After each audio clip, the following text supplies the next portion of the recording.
जय सिया राम जी। जय श्री बालाजी। दोस्तों, मैं हूं एस्ट्रोलॉजर पंडित लक्ष्मी नारायण, आपके अपने यूट्यूब चैनल श्री लक्ष्मी नारायण राशिफल चैनल पर। दोस्तों, आज हम जानेंगे सिंह राशि वालों का जून महीने का मासिक राशिफल। यह महीना आपके लिए कई मामलों में अनुकूल रहने की संभावना दिखाई दे रही है। पूरे महीने आपकी राशि में केतु महाराज विराजमान रहकर आपको अपने तक सीमित बनाएंगे। आप गहन चिंताओं में और गहन सोच में रहेंगे। लोगों को आपकी बातें समझ में नहीं आएंगी, लेकिन आप किसी का बुरा नहीं करेंगे। स्वभाव में कुछ क्रोध रहेगा, क्योंकि मंगल महीने की शुरुआत में द्वादश भाव में और प्रथम सप्ताह में आप ही की राशि में प्रवेश कर जाएंगे। सूर्य और बुध दशम भाव में विराजमान रहकर आपको कार्य क्षेत्र में अच्छी सफलता प्रदान करेंगे और उसके बाद एकादश भाव में जाकर आपकी आमदनी को बढ़ाएंगे। व्यापार करने वाले जातकों को शॉर्टकट अपनाने से बचना चाहिए और अपने व्यापार को सही नीतिगत मुद्दों के आधार पर आगे बढ़ाने के लिए प्रयास करते रहना चाहिए। इससे आपके व्यापार में अच्छी सफलता मिल सकती है। आर्थिक तौर पर उतार चढ़ाव की स्थितियां इस महीने रहने वाली हैं। खर्च भी लगे रहेंगे, लेकिन आमदनी में बढ़ोतरी होती रहेगी।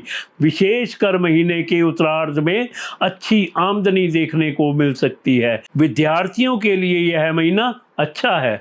आप अपनी प्रतिभा से अच्छा काम कर सकते हैं। स्वास्थ्य को लेकर कुछ परेशानियां आपको हो सकती हैं, जिन पर ध्यान देने की आवश्यकता पड़ेगी। विदेश जाने की संभावना महीने के पूर्वार्ध में अच्छी रहेगी। करियर के दृष्टिकोण से यह महीना अच्छा रहने की संभावना है। दशम भाव में महीने की शुरुआत में सूर्य और बुध मिलकर बुधादित्य योग बनाएंगे, जो आपको नौकरी में अच्छी स्थिति प्रदान करेंगे।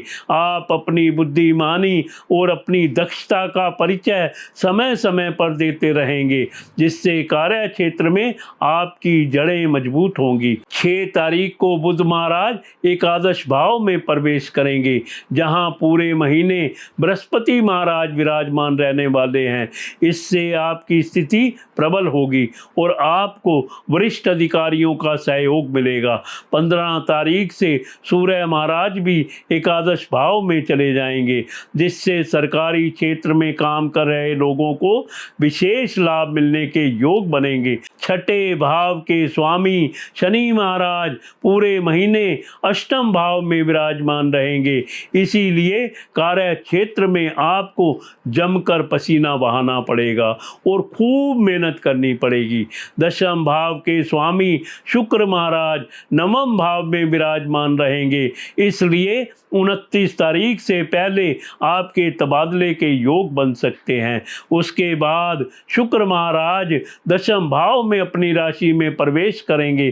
कार्य क्षेत्र में आराम का माहौल बनेगा और आपको अपने काम में आसानी होगी। सप्तम भाव में पूरे महीने राहु महाराज विराजमान रहेंगे। महीने की शुरुआत से लेकर अंत तक मंगल की दृष्टि और बृहस्पति की दृष्टि आपके सप्तम भाव पर रहेगी, जिससे व्यापार में कुछ उथल पुथल हो सकती है। आपको शॉर्टकट अपनाने से बचना चाहिए। नीति पर चलकर अपने व्यापार को आगे बढ़ाएंगे तो बृहस्पति महाराज की कृपा से आपके व्यापार में अच्छी उन्नति देखने को मिल सकती है। यदि आपकी आर्थिक स्थिति को देखा जाए तो महीने की शुरुआत आपके लिए मध्यम रहेगी। एकादश भाव में पूरे महीने बृहस्पति महाराज विराजमान रहकर आपकी आमदनी को बढ़ाए रखेंगे। आपको एक से ज्यादा माध्यमों से धन प्राप्ति के योग बनेंगे, जिससे आपकी आर्थिक स्थिति दिन प्रतिदिन सुधरेगी। लेकिन महीने की शुरुआत में मंगल महाराज द्वादश भाव में विराजमान रहेंगे और पूरे महीने शनि महाराज अष्टम भाव में विराजमान रहेंगे, जिससे जिससे आमदनी में उतार चढ़ाव बने रहेंगे, क्योंकि खर्च बढ़ते रहेंगे। अचानक से कुछ खर्च आपको करने पड़ेंगे, जिससे आर्थिक समस्याएं सामने आ सकती हैं। लेकिन 6 तारीख से बुध महाराज आपके एकादश भाव में प्रवेश करके आपकी आमदनी को बढ़ाएंगे। व्यापार से भी आमदनी के योग बनेंगे और नौकरी करने वालों को भी तनख्वाह में वृद्धि की सौगात मिल सकती है। इसी दौरान 7 तारीख को मंगल आपकी राशि में प्रवेश कर जाएंगे, जिससे आपके खर्चों में कमी आने लगेगी। एक तरफ खर्चों में कमी आएगी, दूसरी तरफ आपकी आमदनी बढ़ेगी, तो आपकी आर्थिक स्थिति अच्छी होने लगेगी। 22 तारीख से बुध महाराज के द्वादश भाव में चले जाने से फिर से कुछ खर्च बढ़ेंगे, लेकिन शुक्र महाराज 29 तारीख से दशम भाव में आकर आपकी आमदनी में तेजी लेकर आएंगे। आपको संपत्ति संबंधित मामलों में भी अच्छी सफलता प्राप्त हो सकती है। मित्रों, आप चैनल को सब्सक्राइब कर दीजिए ताकि राशिफल, ज्ञान और जीवन से संबंधित वीडियो सबसे पहले आपके पास आए। लाइक भी करें और कमेंट्स बॉक्स में जय सिया राम जी, जय श्री बालाजी लिखें और श्री बालाजी का आशीर्वाद प्राप्त करें। यदि आपने शिक्षा अथवा सरकारी क्षेत्र के शेयरों में निवेश किया है तो आपको इस दौरान अच्छा प्रतिफल प्राप्त हो सकता है। यह महीना स्वास्थ्य के दृष्टिकोण से उतार चढ़ाव से भरा रहने की संभावना है। पूरे महीने आपकी राशि में केतु महाराज विराजमान रहेंगे, जो स्वास्थ्य को कमजोर बना सकते हैं। इसके अतिरिक्त महीने की शुरुआत में मंगल महाराज आपके द्वादश भाव में अपनी नीच राशि कर्क में होंगे, जो वाहन चलाते समय सावधानी बरतने के लिए आपको चेतावनी देते हैं, क्योंकि ऐसा ना करने पर वाहन दुर्घटना की स्थिति बन सकती है। आपको अनियमित रक्तचाप का सामना भी करना पड़ सकता है और नेत्रों में समस्या हो सकती है। अष्टम भाव में शनि महाराज की उपस्थिति भी स्वास्थ्य में कमी का इशारा करती है, इसलिए आपको इस महीने अपने स्वास्थ्य पर विशेष ध्यान देने की आवश्यकता पड़ेगी।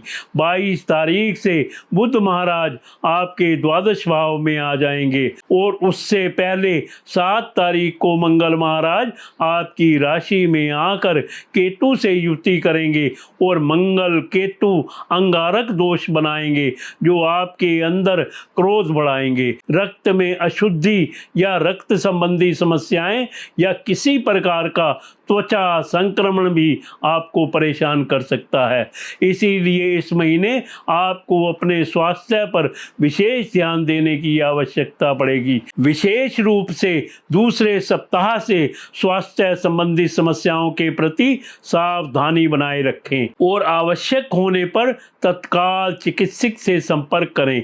यदि आपके प्रेम संबंधों की बात करें तो आपके लिए महीना बहुत अच्छा रहेगा। आप अपने प्रियतम को यदि विवाह के लिए प्रस्ताव देंगे तो उसमें भी स्वीकृति मिल सकती है, जिससे आपके प्रेम विवाह के योग भी बन सकते हैं। विवाहित जातकों की बात करें तो सप्तम भाव के स्वामी शनि महाराज पूरे महीने अष्टम भाव में रहेंगे, राहु महाराज सप्तम भाव में रहेंगे और मंगल महाराज की दृष्टि प्रथम सप्ताह में द्वादश भाव से और उसके बाद प्रथम भाव से आपके सप्तम भाव पर रहेगी, जिससे आपस में तनातनी लड़ाई झगड़े की स्थितियां बनती रहेंगी।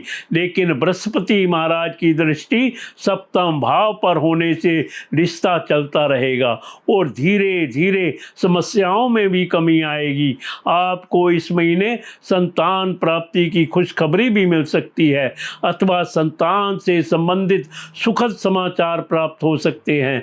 यह महीना पारिवारिक जीवन के लिए अनुकूल रहने की संभावना है, लेकिन महीने की शुरुआत थोड़ी कमजोर रह सकती है, क्योंकि चतुर्थ भाव के स्वामी मंगल महाराज महीने की शुरुआत में द्वादश भाव में विराजमान रहेंगे।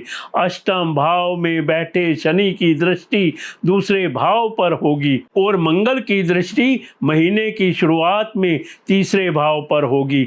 इसीलिए पारिवारिक जीवन में कुछ उतार चढ़ाव रहे रहेंगे। लेकिन सूर्य और बुध दशम भाव में बैठकर चतुर्थ भाव को देखेंगे, जिससे पारिवारिक परिस्थितियों को अच्छे से संभाल लेंगे और परेशानियों में कमी आएगी। 6 तारीख से बुध और 15 तारीख से सूर्य आपके एकादश भाव में जाएंगे। 7 तारीख से मंगल महाराज आपकी ही राशि में प्रवेश कर जाएंगे और आपकी राशि में बैठे केतु से युति करते हुए अंगारक योग बनाएंगे, जिससे आपके क्रोध में बढ़ोतरी हो सकती है। इसीलिए आपको पारिवारिक गतिविधियों में सोच समझकर बोलना और शामिल होना चाहिए, नहीं तो मुद्दा और बिगड़ सकता है और परिवार में क्लेश की स्थिति उत्पन्न हो सकती है। परिवार की आमदनी में अच्छी बढ़ोतरी देखने को मिलेगी। माताजी और पिताजी का स्वास्थ्य भी अनुकूल रहेगा। अब मैं बड़े ही आसान से कुछ उपाय बताऊंगा, जिन्हें करके आप ग्रहों को प्रसन्न कर सकते हैं। आपको प्रत्येक बुधवार को श्री गणेश जी को दुर्वा कर अर्पित करना चाहिए। किसी मंदिर में ध्वजा लगाना आपके लिए लाभदायक रहेगा। आपको प्रत्येक रविवार को श्री आदित्य हृदय स्तोत्र का पाठ करना चाहिए। साथियों, अगर आप कुंडली दिखाना चाहते हैं या मुझसे बात करना चाहते हैं तो आपके फ़ोन स्क्रीन पर नंबर दिए गए हैं, आप मुझसे संपर्क कर सकते हैं। आप वीडियो को अपने मित्रों और सगे संबंधियों के साथ जरूर शेयर करें। इसके साथ ही मैं अपनी वाणी को विराम देता हूं। कल फिर मिलेंगे अगली वीडियो में। जय सिया राम जी, जय श्री बालाजी।